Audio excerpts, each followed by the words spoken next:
Hello, हाय. तर आम्ही निघालो प्रवासाला. अगदी 6 वाजता प्रवासाला निघालो. प्रवासामध्ये मी, माझी बहीण आणि आमची मुलं सोबत होती. तर आम्ही तिथे जिथं पोहोचायचं होतं तिथे 11 वाजता पोहोचलो. 11 वाजता पोहोचून मुलांनी जेवण केलं, आम्ही रेस्ट घेतला आणि सकाळी सकाळी 3 वाजता आम्ही लक्ष्मीच्या मंदिरात आलो. मंदिरात गर्दी बरीच होती, तरी लाईनमध्ये लागलो आणि लाईनमध्ये लागल्यानंतर आमचा नंबर आला. तिथे आम्ही देवी बघितली, बाहेर आलो. मंदिराचा तो परिसर बघितला. परिसर बघितल्यानंतर तिथले जे शिल्प होते किंवा छोटे छोटे ते मूर्त्या होत्या त्या बघितल्या. खूप सुंदर अशा मूर्त्या होत्या.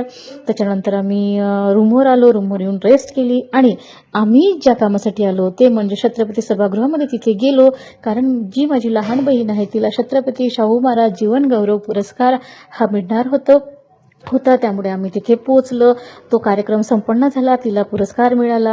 पुरस्कार मिळाल्यानंतर आम्ही बाहेर आलो. बाहेर आल्यानंतर तिच्यासोबत भरपूर फोटो काढले. फोटो काढल्यानंतर तिथे मला पुस्तकाचा स्टॉल दिसला. पुस्तकाचा स्टॉल दिसल्यानंतर मी तिथे पुस्तकं बघायसाठी गेली आणि मला तिथे जे पुस्तक पाहिजे होते ते पुस्तक दिसलं. ते पुस्तक म्हणजे जग बदलणारा बाप माणूस. मी ते पुस्तक घेतलं. ते पुस्तक घेतल्यानंतर मी त्याच्यासोबत फोटो काढला.